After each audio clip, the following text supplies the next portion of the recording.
लो मेरे प्यारे भाइयों बहनों, तो कैसे हैं आप लोग और कैसी चल रही है आपकी बोर्ड 2027 की तैयारी। मैं आशा और उम्मीद करता हूं कि मेरे सभी प्यारे भाई बहन स्वस्थ होंगे, मस्त होंगे और अपनी 2027 बोर्ड परीक्षा में व्यस्त होंगे। तो मैं अपने सभी प्यारे भाई बहन का स्वागत करता हूं आज की इस बेहतरीन सी केमिस्ट्री की क्लास के अंदर, जिसके अंदर मैं आपको कराऊंगा 2 मार्क्स वाले सबसे ज्यादा इंपॉर्टेंट क्वेश्चन जो 2027 बोर्ड परीक्षा में डायरेक्ट आने वाले हैं। मेरे प्यारे भाई बहन जो इस चैनल पे नए आए हैं, जो मुझे नहीं जानते, उनकी जानकारी के लिए बता दूं कि मेरा नाम दीपांशु राजपूत है और मैंने खुद यूपी बोर्ड क्लास 12 में डिस्ट्रिक्ट रैंक 4 गेन की है और केमिस्ट्री के अंदर 95 मार्क्स स्कोर किया है। मैंने खुद केमिस्ट्री के अंदर 95 मार्क्स स्कोर किया है और उसी तरीके से मैं आपको पढ़ाऊंगा जिससे आपका भी रिजल्ट 95 प्लस का होने वाला है। तो बिल्कुल भी मैं आपका टाइम वेस्ट नहीं करूंगा। क्लास को आप लाइक कर दो, अपने सारे दोस्तों को शेयर कर दो। अगर आपने सब्सक्राइब नहीं किया है तो सब्सक्राइब भी कर लो, क्योंकि आपको बढ़िया बढ़िया क्लास 12 2027 का कंटेंट, बेहतर कंटेंट आपको यहां पर मिलने वाला है। तो फर्स्ट नंबर क्वेश्चन की तरफ हम बढ़ते हैं। हमारा पहला नंबर क्वेश्चन क्या बोलता है? फर्स्ट नंबर क्वेश्चन क्या बोलता है? हमारा पहला नंबर क्वेश्चन जो आया है वो 2024 के बोर्ड एग्जाम में आया हुआ क्वेश्चन है। मतलब कि ये प्रीवियस ईयर क्वेश्चन आपका है। और क्या बोलता है कि विलियन किसे कहते हैं और 2 सांद्रता इकाइयों के उदाहरण दीजिए। हमें बताना है कि विलियन होता क्या है और 2 सांद्रता इकाइयों का एग्जाम्पल भी हमें देना है। सिंपल क्वेश्चन है। हमें पता है कि विलियन क्या होता है कि 2 या 2 से ज्यादा घटकों का, 2 या 2 से अधिक घटकों का समांगी मिश्रण विलियन कहलाता है। तो यहां पर मैं परिभाषा में क्या लिखूंगा? परिभाषा में मैं बहुत सिंपल वे में लिखूंगा कि 2 या, मेरे साथ आप आराम से अपनी कॉपी या पेन पर इन सारे क्वेश्चंस को नोट डाउन कर लो कि 2 या 2 से अधिक, 2 या 2 से अधिक पदार्थों के, 2 या 2 से अधिक पदार्थों के या घटकों के, 2 या 2 से अधिक घटकों के समांगी मिश्रण को, घटकों के मैं यहां पर आगे बढ़ा के लिख देता हूं, घटकों के समांगी मिश्रण को, घटकों के समांगी का मतलब बिल्कुल समान अंग जिसके होते हैं। 2 या 2 से अधिक घटकों के समांगी मिश्रण को मैं क्या बोलूंगा? समांगी मिश्रण को विलियन कहते हैं। समांगी मिश्रण को विलियन के नाम से जाना जाता है। अगर आपको नहीं समझ आया तो मैं आपको और अच्छे से एक्सप्लेन करता हूं। विलियन कहलाता है, विलियन की परिभाषा सिंपल तरीके से ये हमारे पास हो जाती है। इसके एग्जाम्पल भी मैं आपको आगे चल के दूंगा, लेकिन आपको मैं बता दूं, थोड़ा और एक्सप्लेन कर दूं कि विलियन क्या होता है। आपको पता है कि आपके पास ये कंटेनर है और कंटेनर के अंदर यहां पर पानी भरा हुआ है, पानी। अब पानी के अंदर अगर मैं चीनी को डाल दूंगा, पानी के अंदर मैं क्या करूंगा? मैं चीनी के कण को डाल दूंगा और पानी में चीनी के कणों को डालकर इसको मैं घोल दूंगा तो शरबत बन जाएगा। भाई शरबत ही विलियन होता है, शरबत को ही मैं विलियन बोलूंगा। आगे बोला गया है कि सांद्रता इकाइयों के नाम लिखिए। सांद्रता इकाई कौन सी होती है? भाई मोलरता हम जानते हैं, मोललता हम जानते हैं, मोल प्रभाज हम जानते हैं, ये सभी सांद्रता इकाइयां होती हैं। तो आपको पता होना चाहिए जो मोलरता है। सिंपल एग्जांपल क्या होगा? सिंपल वे में एग्जांपल क्या हो जाएगा? मोलरता इसका एग्जांपल होगा। दूसरा एग्जांपल क्या होगा? मोललता, मोललता भी इसका एग्जांपल हो जाएगा। तो मोलरता पहला एग्जांपल हो गया, उसके बाद मोलरता दूसरा एग्जांपल हो गया। तो 2 एग्जांपल मैंने दे दिए। ये 2024 में आया हुआ क्वेश्चन है। मेरे प्यारे भाई बहन, मैं बढ़ता हूं अपने दूसरे नंबर क्वेश्चन की तरफ। भाई बहन, मैं आ चुका हूं अपने दूसरे नंबर क्वेश्चन की तरफ और दूसरा नंबर क्वेश्चन भी आपके एनसीईआरटी एग्जाम्पलर का क्वेश्चन है। मेरे प्यारे भाई बहन, आपको लगता है कि नए नए क्वेश्चन आते हैं, ये कहां से क्वेश्चन आते हैं? ये सारे क्वेश्चन आपके एनसीईआरटी किताब से आते हैं और ये सारे क्वेश्चन एनसीईआरटी एग्जाम्पल से आते हैं। तो मैं आपको दूसरा नंबर जो क्वेश्चन करा रहा हूं वो आपका एनसीईआरटी का एग्जाम्पलर क्वेश्चन है। बहुत अच्छा क्वेश्चन है। क्वेश्चन क्या बोलता है उसको ध्यान से पढ़ो कि कम ताप पर, हमारे पास जो कम दाब है और अधिक ताप पर, हमारे पास क्वेश्चन को ध्यान से आपको पढ़ना होगा कि टेम्परेचर जो आपके पास है वो बहुत ज्यादा है, कम दाब है, आपके पास प्रेशर जो है, जो दाब है वो बहुत कम है, तापमान जो है बहुत उच्च है, तापमान बहुत उच्च है, दाब बहुत कम है। उस स्थिति में जल का जो वाष्पीकरण होता है वो तेजी से होता है। लेकिन क्यों? हमें बताना है कि अगर हमारे पास दाब कम हो, तापमान ज्यादा हो, तो उस स्थिति में जल का वाष्पीकरण तीव्रता से क्यों होता है, तेजी से क्यों होता है। एनसीईआरटी एग्जाम्पलर का क्वेश्चन है 2027 बोर्ड परीक्षा में, यहां से एग्जाम्पलर से क्वेश्चन आएगा ही आएगा, ये मान के ले लो आप। तो क्वेश्चन का आंसर आपको ध्यान रखना है कि कम दाब पर अगर आपके पास प्रेशर कम हो जाए, दाब आपके पास कम हो, उच्च ताप पर आपके पास टेम्परेचर अगर ज्यादा हो, तो जल के अणुओं की गतिज ऊर्जा, भाई गतिज ऊर्जा मतलब एनर्जी, भागने की क्षमता, गतिज ऊर्जा मतलब काइनेटिक एनर्जी बढ़ जाती है, जिससे जो अणु होते हैं वो सरफेस को, सतह को छोड़कर ऊपर उड़ने लगते हैं। भाई इससे क्या होता है, इससे वाष्पीकरण जो है बहुत तेजी से होने लगता है। तो यही आपको आंसर में लिखना है कि कम दाब पर प्रेशर अगर हम कम लगाते हैं, तापमान अगर हम ज्यादा देते हैं, तो अणुओं की गतिज ऊर्जा जो है वो बढ़ जाती है, जिससे क्या होता है, जिससे अणु जो होते हैं वो सतह को छोड़ देते हैं और इस अवस्था में क्या होते हैं, वो वाष्प में परिवर्तित होने लगते हैं। बस वही कारण है कि इसके फलस्वरूप जल का वाष्पीकरण तेजी से होता है। तो मेरे प्यारे भाई बहन, तीसरा क्वेश्चन हम डिस्कस करते हैं, लेकिन मैं उम्मीद करता हूं कि दूसरा number question NCERT exemplar question है, टफ क्वेश्चन है लेकिन कंसेप्चुअल क्वेश्चन है, और ऐसे ही यूपी बोर्ड में क्वेश्चन आते हैं।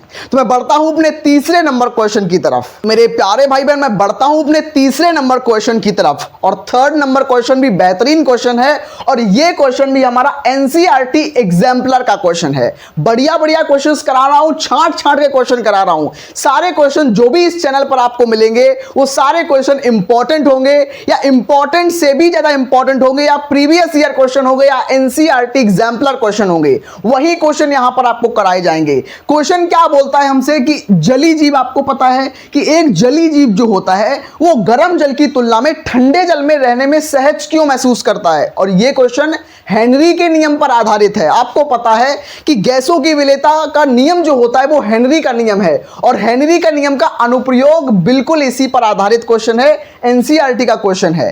क्वेश्चन क्या बोलता है कि गर्म जल में जो जीव रहते हैं वो अच्छे से क्यों नहीं रह पाते, लेकिन ठंडे जल में जीव जो है वो आराम से क्यों रहते हैं। इसका उत्तर आपको देना होगा। आंसर में आपको याद रखना है कि वायुमंडल पर जो तापमान होता है, तापमान कम करने पर ऑक्सीजन की जो विलेयता है पानी के अंदर जितनी ज्यादा ऑक्सीजन होगी, जीव जो होंगे, जली जीव जो होंगे उतने अच्छे से रह पाएंगे, और पानी के अंदर अगर ऑक्सीजन की कमी होगी तो भाई वो अच्छे से नहीं रह पाएंगे।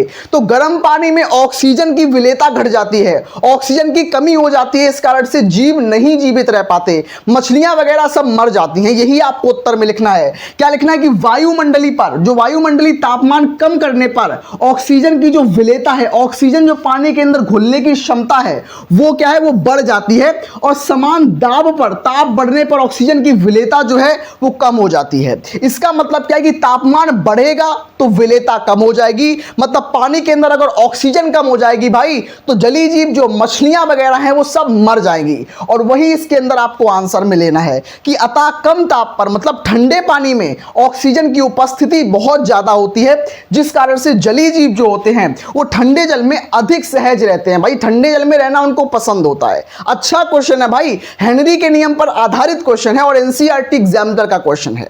अब मैं बात करूंगा हमारे चौथे नंबर क्वेश्चन की तरफ। प्यारे भाई बहन, मैं आज कहूं अपने चौथे नंबर क्वेश्चन की तरफ, और फोर्थ नंबर भी क्वेश्चन हमारा बहुत ज्यादा इंपॉर्टेंट क्वेश्चन है।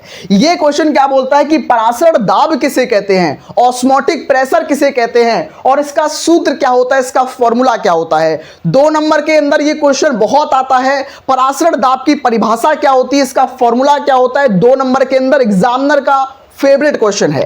क्वेश्चन को ध्यान से पढ़ना है कि परासरण दाब क्या होता है। तो हमें पता है, इसकी डेफिनेशन में आपको बताऊंगा कि किसी विलयन को और विलायक को, हमारे पास एक सॉल्यूशन हो गया।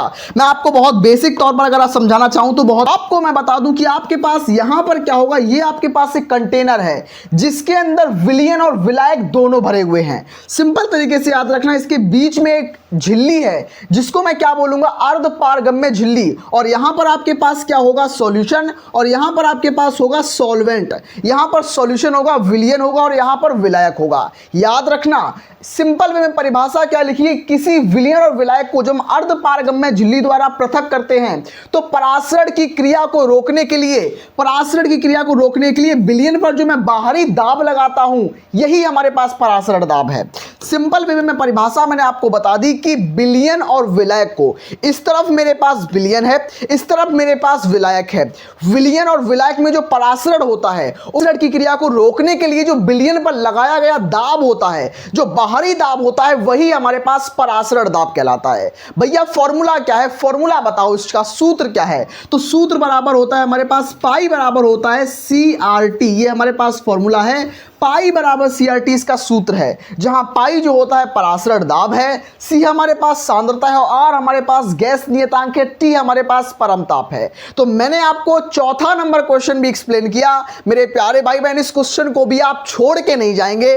धीरे धीरे धीरे मैं आपकी प्रैक्टिस का लेवल और अप करता जाऊंगा। बढ़िया तरीके से क्वेश्चन लगाओ। अगला क्वेश्चन में बढ़ता हूं, अपना 5th नंबर क्वेश्चन। बिलियन किसे कहते हैं और इसका एग्जाम्पल दीजिए। तो मैं आपको बता दूं सम परासरणी विलियन क्या होता है। सिंपल तरीके से, सम परासरणी, सम का मतलब समान और परासरणी का मतलब परासरण दाब। जैसे कि मैं आपको बताऊं कि जैसे कि आपके पास आरबीसी है, आरबीसी मतलब red blood cell, red blood cell और आपके पास 0.16 मोलर नमक है, दोनों का परासरण दाब समान है। तो कोई 2 बिलियन जिनका परासरण दाब समान हो, उनको मैं बोलूंगा सम परासरणी। याद रखना कि क्या है कि वे 2 बिलियन जिनको अर्धपारगम्य झिल्ली से पृथक करने पर परासरण नहीं होता, बोले तो वो सम परासरणी है, परासरण नहीं होगा मतलब वो सम परासरणी विलयन कहलाते हैं। इन विलयनों का परासरण दाब जो होता है वो समान होता है। मतलब जो पाई 1 है, पाई 1 बराबर होगा पाई 2 के, ये आपको याद रखना है। पाई 1 बराबर होगा पाई 2 के। ये सिंपल फॉर्मूले याद रखना, सिंपल तरीके से। एग्जाम्पल क्या लिखोगे, इसका उदाहरण क्या लिखोगे, आरबीसी, आरबीसी और 0.16, आरबीसी आपके पास हो गया और 0.16 मोलर NaCl जो होंगे, उनका परासरण दाब दोनों का बराबर होगा। 5वां नंबर क्वेश्चन भी इंपॉर्टेंट है मेरे प्यारे भाई बहन। परासरण दाब और समपरासरणी विलयन दोनों इंपॉर्टेंट हैं। अगर आप पिछले सालों के पेपर्स को देखते हो तब आपको इस चीज के बारे में अंदाजा लगता है। अब मैं बात करने वाला हूं हमारा 6 नंबर क्वेश्चन, हमारा 6वां नंबर प्रश्न क्या बोलता है मेरे प्यारे भाई बहन। 6वां नंबर क्वेश्चन एक न्यूमेरिकल क्वेश्चन है। न्यूमेरिकल क्वेश्चन है मतलब कि आपको इसमें कैलकुलेशन एंड फॉर्मूला दोनों ही लगाने पड़ेंगे। कैलकुलेशन कैसे करनी है, फॉर्मूला कैसे करना है, न्यूमेरिकल कैसे किया जाता है, वो मैंने इस चैनल पर आपको बनाकर उस वीडियो को अपलोड कर दिया है। अगर आपने उस वीडियो को नहीं देखा तो उस वीडियो को देखो और समझो कि न्यूमेरिकल कैसे किया जाता है। मैं आपको बता दूं न्यूमेरिकल करने का तरीका किस तरीके से होना चाहिए, वो मैं बता दूं। आपको लिखा है कि ये 6वां नंबर क्वेश्चन है, क्या लिखा है कि 46 ग्राम एथेनॉल है। आपके पास क्या है कि 46 ग्राम जो है वो क्या है, एथेनॉल। एथेनॉल आपके पास कितना है, 46 ग्राम आपके पास एथेनॉल दे रखा है।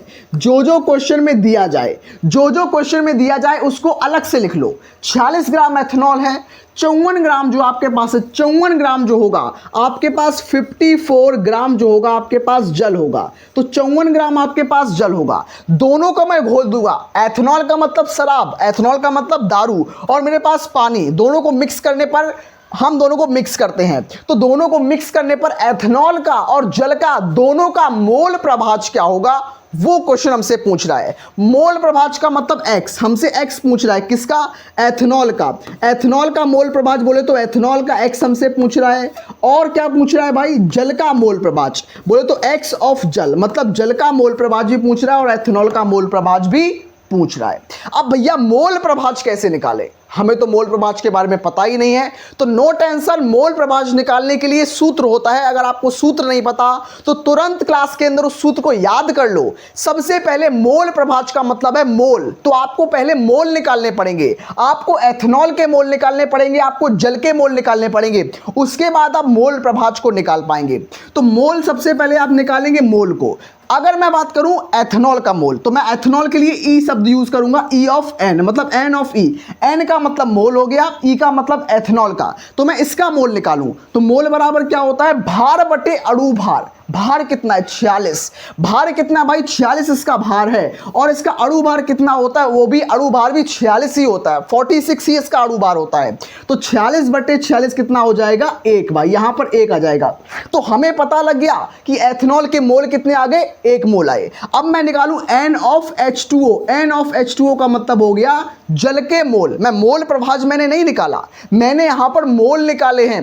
एथेनॉल के मोल 1 आए, जल के मोल मैं निकालूंगा। जल का भार बटे जल का अणु भार। जल का भार कितना है हमारे पास 54, तो 54 हमारे पास जल का भार है। लेकिन जल का अणु भार कितना होगा भैया? जल का अणु भार होता है 18 जो होता है 18 जल का अणु भार होता है। तो 18 तिया 54 बोले तो 3 इसका मोल आ गया है।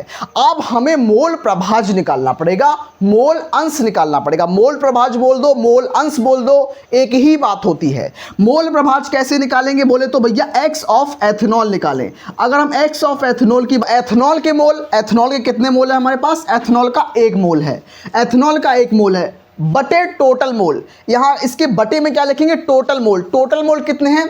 3 + 1 मतलब 4। तो 1/4 यहां पर आ जाएगा भाई, 1/4 इसके मोल आ जाएंगे, मतलब मोल अंश इसका आ जाएगा। लेकिन अगर मैं बात करूं जल का, एक्स ऑफ जल मतलब H2O का अगर मैं निकालूं तो H2O के लिए क्या आएगा? H2O के स्वयं के मोल कितने हैं? H2O के पास 3 मोल हैं। H2O के पास कितने मोल हैं? H2O के पास 3 मोल हैं बटे इसके टोटल मोल कितने हैं? 3 × 4 मतलब सिंपल तरीके से 3/4 इसका जो आएगा मोल अंश आ जाएगा। तो आप याद रखना मेरे प्यारे भाई बहन, ये बहुत बेहतर तरीके से मैं सिखा रहा हूं, इस तरीके से ही आपको करना है। कैसे किया? आपको भार दे रखा था, आपको जल का भार, आपको जल का भार दे रखा था, आपको एथेनॉल का भार दे रखा था। यहां से मोल निकाले, मोल से मैंने मोल प्रभाज निकाल लिया। लास्ट क्वेश्चन जो आपका होगा वो आपका होमवर्क रहने वाला है। ये क्वेश्चन आप देख लो, इस क्वेश्चन की घर पर प्रैक्टिस जरूर करना। सिंपल सा फॉर्मूला जो लगेगा मैं आपको बता दूं फॉर्मूला कौन सा लगेगा, और इस कमेंट बॉक्स से मुझे इसका आंसर आप जरूर देना, ताकि मैं जान पाऊं कि मेरे साथ मेरे प्यारे भाई बहन कितनी मेहनत कर रहे हैं। फॉर्मूला जो लगेगा आप याद रखना, डेल्टा टीवी बराबर क्या होगा? केबी इंटू हमारे पास डब्ल्यूबी इंटू 1000 अपॉन जो होगा अपॉन एमबी इंटू डब्ल्यूए। ये हमारे पास सूत्र लगेगा, मतलब सूत्र क्या लगेगा? क्वथनांक उन्नयन वाला सूत्र लगेगा। आप इससे अपना आंसर निकाल पाएंगे। मेहनत आपको भी करनी पड़ेगी, मेहनत मैं भी करूंगा। 2027 बोर्ड में अगला टॉपर आपको बना के रहूंगा। मिलते हैं नेक्स्ट क्लास में, तब तक के लिए आप अपने सभी दोस्तों को शेयर कर देना।